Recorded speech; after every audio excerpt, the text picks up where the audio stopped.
জাফলং, যা সিলেটের কোল ঘেঁষে অবস্থিত। সিলেট বাংলাদেশের উত্তরাঞ্চলের সবচেয়ে জনপ্রিয় এবং সৌন্দর্যতম বিভাগগুলোর মধ্যে অন্যতম। সিলেটে রয়েছে অনেক পর্যটন কেন্দ্র, তার মধ্যে জাফলং সবচেয়ে পুরনো ও প্রতিদিন প্রায় হাজার হাজার মানুষ এখানে ঘুরতে আসে। সাথে আমি আহনাফ আকিফ পুরো ভিডিও জুড়ে থাকবো আপনাদের সাথে। তো কথা না বাড়িয়ে চলুন আমরা ঘুরে আসি সিলেটের বিছানাকান্দি। সিলেট যাওয়ার জন্য আমরা চলে যাই সায়দাবাদ ইউনিক বাস কাউন্টারে। সায়দাবাদ থেকে ইউনিক সহ আরও বেশ কিছু বাস সার্ভিসে আপনি চলে যেতে পারবেন সিলেট শহরে। তাই আমরা 450 টাকা পার পারসন টিকিট কেটে আমরা ইউনিক বাসে উঠে পড়ি সিলেট যাওয়ার জন্য। রাত 12টায় আমরা ঢাকা সায়দাবাদ হতে সিলেটের উদ্দেশ্যে রওনা হই।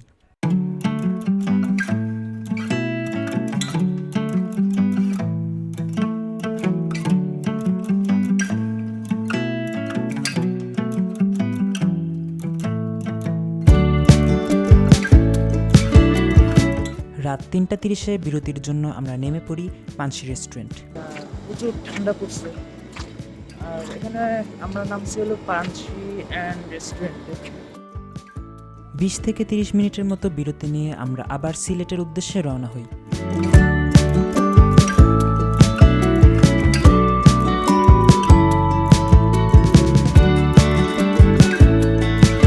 প্রায় 6 থেকে 7 ঘন্টা পর সিলেটের হুমায়ুন চত্বরে নেমে আমরা সকালের নাস্তা এবং ফ্রেশ হয়ে আমরা সরাসরি জাফলংয়ের উদ্দেশ্যে রওনা হব।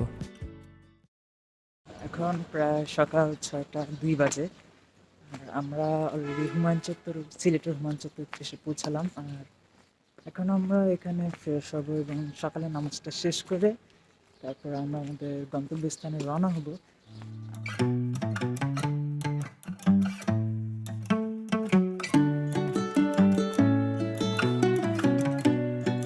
আমাদের সকালে নাস্তা খাওয়া শেষ, তো আমরা এখন হুমায়ুন চত্বর থেকে জাফলংয়ের উদ্দেশ্যে রওনা হব। জাফলং 100 টাকা করে ভাই ভাড়া 70 টাকা না? তেলের দাম বাড়া নিয়ে ভাড়া একটু বাড়ছিল ভাই, 140 টাকা আমরা। আপনাকে একদম জাফলং এর সামনে নামাই দিবেন? ভাই আপনি জিরো পয়েন্ট যাবেন, ঘুরতে যাবেন জিরো পয়েন্ট নাম নাকি ওই জায়গা থেকে নাইমা আবার অন্য কিছু নিতে হইব? না, এনে মনে করেন আপনি আইটা গেলে মনে করেন 3 মিনিট লাগবে, অটো গেলে 15 টাকা ভাড়া লাগবে, দুজনে 30 টাকা। মনে করুন আইডিয়াতে 5 মিনিট পর্যন্ত। তো এটা হলো আমাদের বাস, এখন কোনো মানুষ নেই। আর এদের নিয়ম হলো যে মানুষ না হলেও বাস ছেড়ে দেবে, সামনে থেকে যাত্রী নিবে। তো ঠিক সকাল 8টা বাজে আমরা হুমায়ুন রশিদ চত্বর থেকে সিলেটের উদ্দেশ্যে রওনা হলাম। সিলেট শহর থেকে 55 কিলোমিটার দূরে জাফলংয়ের অবস্থান। জাফলং যাওয়ার জন্য আমরা মামার বাজার নেমে পড়ব। মামার বাজার যেতে আমাদের সময় লাগবে প্রায় 2 ঘন্টা। শীতের সিলেটের শহর দেখতে দেখতে আমরা পৌঁছে যাব মামার বাজার। তবে দেখতে থাকুন আমাদের ভিডিও, ভালো লাগলে অবশ্যই সাবস্ক্রাইব করুন এবং পাশে থাকুন।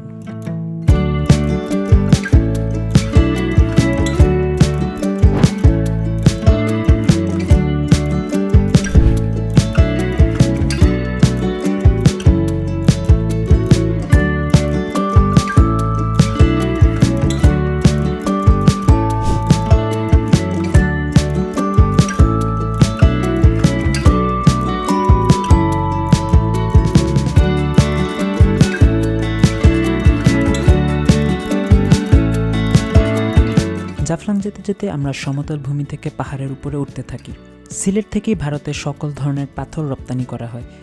দুপাশে দেখা যাবে পাথর ভাঙার ফ্যাক্টরি ও চা বাগান, সাথে আকাশ ও পাহাড়ের সংমিশ্রণ যেন সত্যিই অসাধারণ দৃশ্য।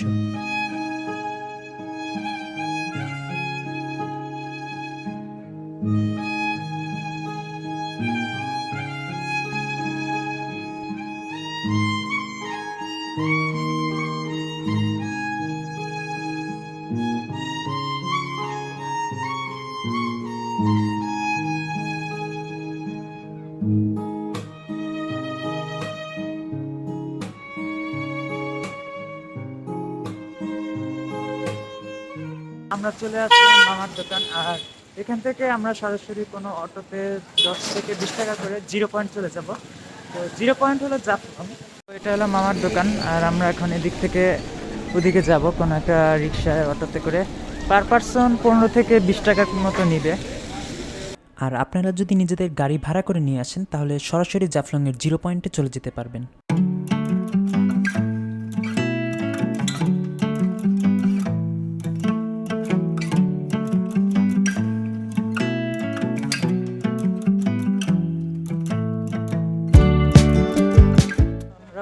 জিরো পয়েন্টে এসে পড়ছি, আর এখান থেকে একটু হেঁটে হেঁটে যেতে হবে কারণ রাস্তাটা অনেক খারাপ। সত্যি বলতে ভিউটা অনেক সুন্দর, ওদিকে পাহাড়, যেহেতু শীতকাল তাই নদীটা শুকিয়ে গেছে, আর বৃষ্টির সময় সম্ভবত এই জায়গাটা সম্পূর্ণ পানিতে ভরে যায়। তো 10 টাকা প্রবেশ ফি দিয়ে আমরা এখন ভিতরের দিকে যাচ্ছি। জাফলং সাধারণত দুটি জায়গা কেন্দ্র করে অবস্থিত, একটি পাহাড়ের উপরে পাহাড়ের ভিউ নিয়ে এবং অন্যটি বাংলাদেশ ও ইন্ডিয়ার বর্ডার নিয়ে অবস্থিত। তো চলুন আমরা প্রথমে পাহাড়ের উপরটা ঘুরে আসি। পাহাড়ের অনেকটা উপরে উঠলাম, আর এখানে কিছু দোকান আছে, আর এই দোকানগুলোতে কিছু খাবার টাবার বিক্রি করতেছে। পাহাড়টা আরও উপরে উঠছে, আর এখান থেকে সম্পূর্ণ জাফলংয়ের যে নদীটা, এটার ভিউ দেখা যায়।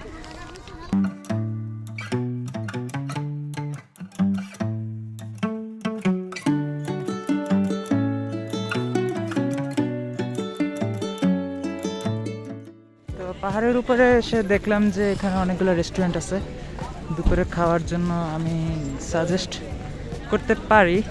তো আমরা পাহাড়ের উপরে এসে পড়েছি, আর এখান থেকে বাংলাদেশ ও ভারতের যে সীমান্তের সৌন্দর্য এবং পাহাড়ের যে সৌন্দর্য রয়েছে তা সম্পূর্ণভাবে দেখা যায়।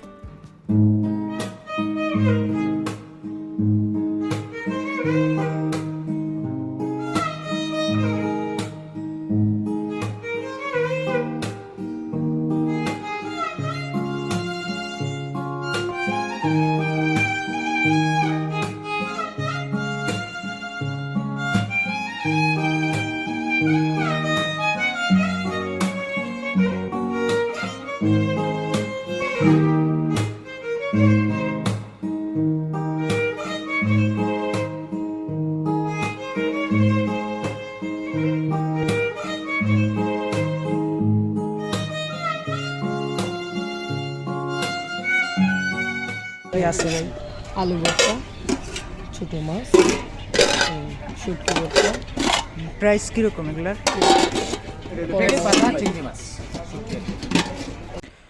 তো পাহাড়ের উপরে যে রেস্টুরেন্ট অথবা খাবার হোটেলগুলো রয়েছে সেখানে আপনারা যা খাবেন সবগুলোই 150 টাকা থেকে 200 টাকার মতো প্যাকেজ পড়ে থাকবে।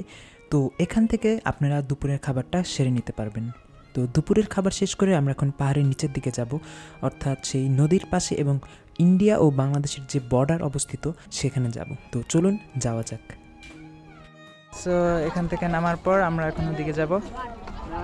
এখান থেকে সোজা পাহাড়ের মতো ঢাল হয়ে নেমে গেছে অনেক।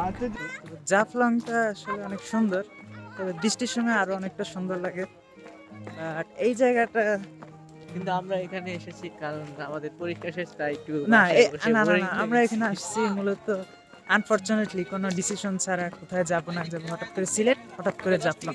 পাহাড়ের রাস্তা ধরে নামতে নামতে ঠিক বাম পাশে একটি বার্মিজ শপ বসবে, আর এখানে ইন্ডিয়া থেকে ইম্পোর্ট করা সব ধরনের জিনিসপত্র পাওয়া যাবে, তবে অবশ্যই শ্যাম্পু অথবা লিকুইড জাতীয় দ্রব্য থেকে আপনারা বিরত থাকবেন।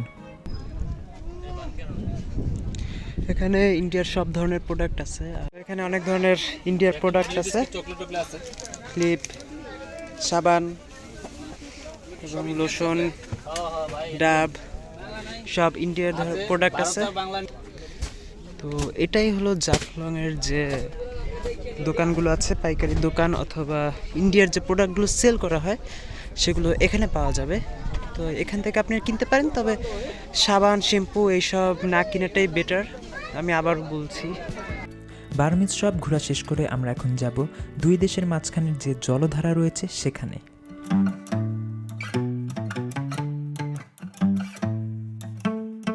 জলধারার ঠিক পূর্বেই রয়েছে বোট চালানোর জন্য ব্যবস্থা, চলুন ঘুরে আসি সেখানে।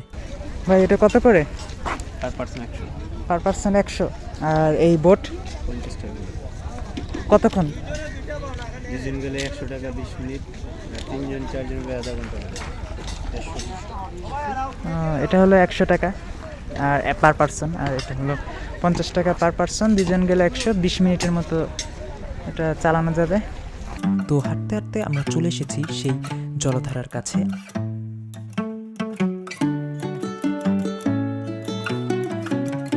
এখানে যেহেতু একটি পর্যটক কেন্দ্র গঠিত হয়েছে, তাই দুই দেশের মাঝখানে কোনো কাঁটা তারের সীমানা দেওয়া হয়নি। তাই দুই দেশের মানুষ একসাথে মিলিত হয়ে এই জায়গাটা উপভোগ করতে পারবে। আপনিও ইচ্ছে করলে একটি ছবি তুলতে পারেন ইন্ডিয়ার ভিতরে ঢুকে, তবে সেক্ষেত্রে নির্দিষ্ট সীমানার ভিতরে আপনাকে থাকতে হবে। এখানে হলো বর্ডার, আর এখানে তো বাঙালি, ওই দেশ বাংলাদেশ, আর আমরা এখন ইন্ডিয়ার ভিতরে আছি। তো ইন্ডিয়াটা অনেক সুন্দর একটা দেশ, আর এখন আমরা সম্পূর্ণ ইন্ডিয়ার ভিতরে অবস্থান করছি, যেহেতু একজন বাঙালি হয়েও। এগুলো সব ইন্ডিয়ান।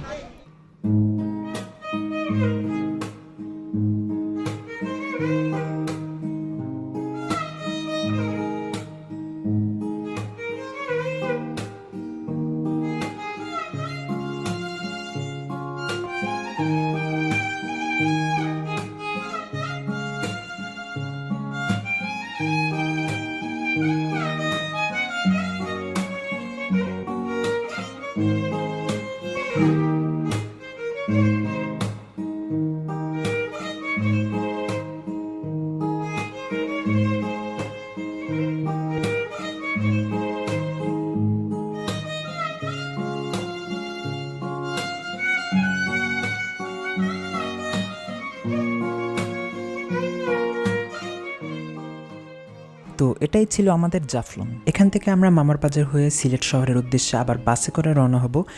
সেখান থেকে আমরা ইচ্ছে করলে সিলেট মাজার ঘুরতে পারবো, আর যদি সিলেট মাজার না ঘুরি তাহলে আমরা হুমায়ুন রশিদ চত্বর থেকে সরাসরি ঢাকার উদ্দেশ্যে রওনা হব। আর এটাই ছিল আমাদের আজকের ভিডিও। তো ভিডিও ভালো লাগলে অবশ্যই সাবস্ক্রাইব করবেন, লাইক দিবেন এবং আপনার মতামত আমাদের কমেন্ট বক্সে জানিয়ে সহায়তা করবেন। ধন্যবাদ।